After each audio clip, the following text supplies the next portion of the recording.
The power levels of all these main protagonists are too damn high. Thank you, obligatory old black guy in those memes. You're welcome, dude. You're welcome, dude. You know, that's fine. I hope the viewer rate for this video was too damn high. So, black brothers. Okay, yeah, whatever you say. Yeah. Door Killing Anime coming at you with another video. Anime types. Anime stereotypes. This segment I'll bring to you is covering different types of anime / manga concepts that are pretty relevant to us, that happen frequently, stereotypical things that are associated with the manga series. And some otakus know this and some otakus don't know this. This was my personal gripe earlier, but today I'm going to talk about main protagonist and how they are too strong, bro. They are too strong. AJL, Dual Kun Anime, right here with another video. Watch it. Main protagonists are too strong. And what I mean by that is when you watch a character inside of a series and they kick ass, and you have these series that have shonen type styles where they fight, or they're bloody like seinen and where they fight. I don't get it, because these characters who are strong and who virtually never get defeated in a physical or mental fight don't progress the series up to a height that it could be. Now, I'll be using examples such as Kenshiro from Fist of the North Star. It was a series back in 1980s. It was about how this young guy in his 20s was facing a post-apocalyptic world, and he was facing the evils and the enemies of that world to be able to defend the weak against those who would prey on them, the strong. Then you have Alucard from Hellsing, which obviously Alucard, if you switch the letters around, is Dracula, which means he's a vampire. And he's an immortal vampire. And then also have another example in Natsu from Fairy Tail.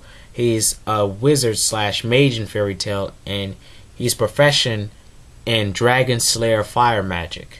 And what all three of these characters have in relation to this topic is that they all three of them are very strong characters in their respective series.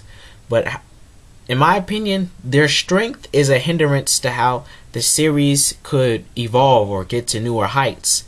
Now, the obvious example or the obvious take would be to make fun of Natsu and talk about other things and go on a tangent with him, but I won't be doing that here.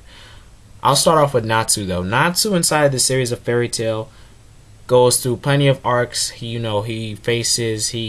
finds Lucy, he faces enemies, he goes out with her friends, Gray and Ursa, and Lucy and Happy, and they face different enemies, whether it's Alcon Seas or Loxus and his Legion, or whether he faces people currently at the current arc as I'm making this video, the Great Magic Games.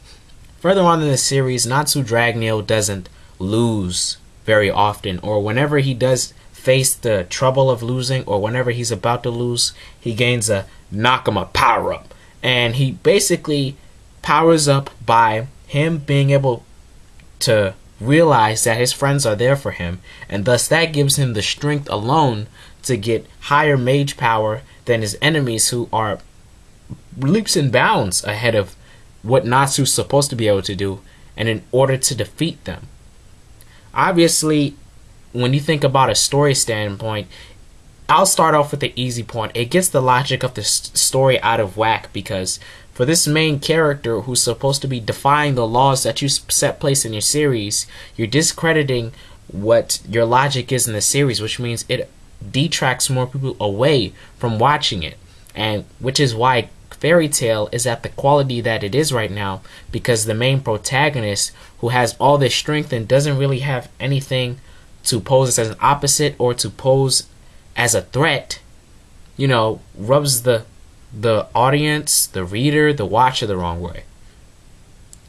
Natsu isn't a person that you typically hate, but just because he has that capability to always win and puts lack of interest into the series, which fans want to find interest in, he gathers a lot of hate, and I don't like him myself because of this aspect.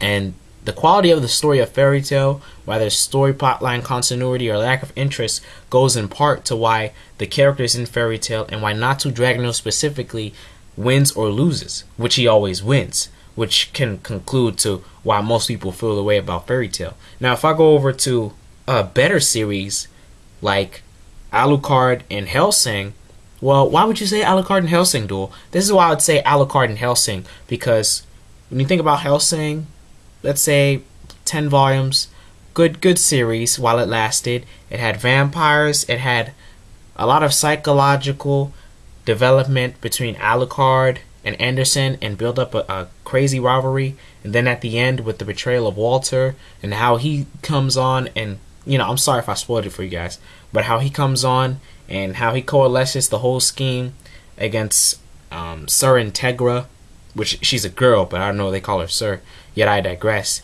And as Alucard faces the enemies that are seeked upon him, whether he goes towards other vampires, demons, Anderson, an apostle like him, there's no real threat that he's going to die. And we know these from the Hellsing OVAs, Hellsing Ultimate, and the original series. There's no real threat he's going to die because virtually he's an immortal vampire that can't be killed by anything, and he has locked and sealed himself up away.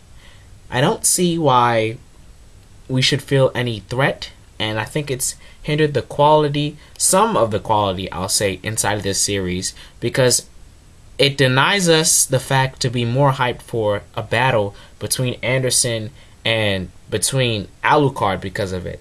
You see the charisma of Anderson and how we want to see this battle coalesce and how it's built up from Hellsing 1 to Hellsing 8 and how that's going to unfold.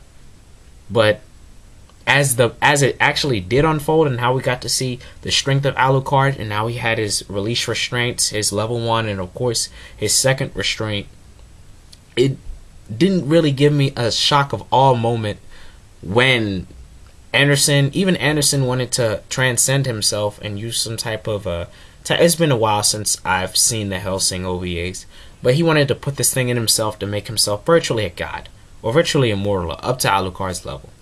And even when Alucard gave his speech upon how he must keep his humanity and how changing humanity is running from yourself as a whole and how he's not content with what he wants and what he wants in his life because he can't die, and also how he wants to die by human hands, it makes it hard to believe that Alucard's still gonna die. I mean, it's a good character upon it, but there's no risk of seeing the main protagonist, who's cool, lose to the antagonist, which was just a little bother in my personal opinion. Not many people may agree on that, but I just wanted to express my opinion towards you guys. And then the third and final example is Kenshiro from Fist of the North Star.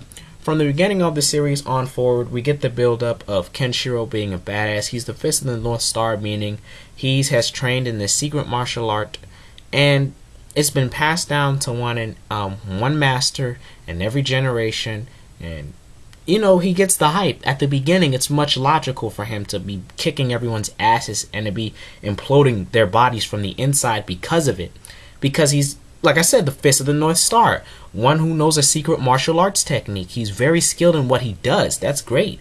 But as the series progresses, as he meets Toki, Rao, as he meets Rei, and other just protagonists that build up, he meets his other members of the Hakuto Shinken and the other members of the Nanto Shinken. It kind of gets repetitive in the fact where he always wins and he faces the enemy, even though he defends those who can't defend themselves. And I like that about the series. If a character always wins, and even if it comes in a good quality or the story is changed up, like Hellsing, Hellsing was relevantly short, like Fist of the North Star, how there were different arcs highlighting Kenshiro, it'll get repetitive upon him just facing the enemy. Then they come, then they do something dangerous that pisses him off. He threatens those who are weak, and then Ken goes up to face the enemy, and as they face the enemy discovers that they don't stand a chance. They may put like a smart ploy into making Ken not fight them or to making Ken doing something that they want, but Ken will obviously win. He'll find a way to win in the end due to the help of his friends or whatnot. That's how the normal strategy goes. But no one, except probably close to Rao even, or the last villain, when you head to chapter 217 to 245, can pose up to defeating him or crushing him, and it gets repetitive to see how that goes, and it reduced the quality because over time I found myself just dragging along reading the chapters in the story. But overall, I must say, people who are too strong, main protagonists who are strong as hell, I'd say you gotta lessen that in the series. You gotta give them some type of realism, a challenge towards being defeated by the antagonist, because that's all we really want to see. We want to see how the protagonist is going to react to the threats put upon them by the antagonist and what different ways they're going to use it. And with these characters who are strong, we don't usually see development with them. We may see complexity with Alucard from Hellsing, and we may see, let's see, triumphant victories like Natsu from Fairy Tail, but there's not much change in development inside of the characters. It was small for Kenshiro, even to a smaller extent for Alucard, and none for Natsu. So, like or dislike this video, it doesn't matter as long as you get my name out there. It's been Dual Killing Anime. You've had all the quality content with none of the filler, and if you don't know what that is, then you need to watch more anime. Leave your comments for your opinion on the topic in this video. Like the video if you enjoyed it. But, I said like or dislike. Yeah, but I really want you to like it, so. Peace.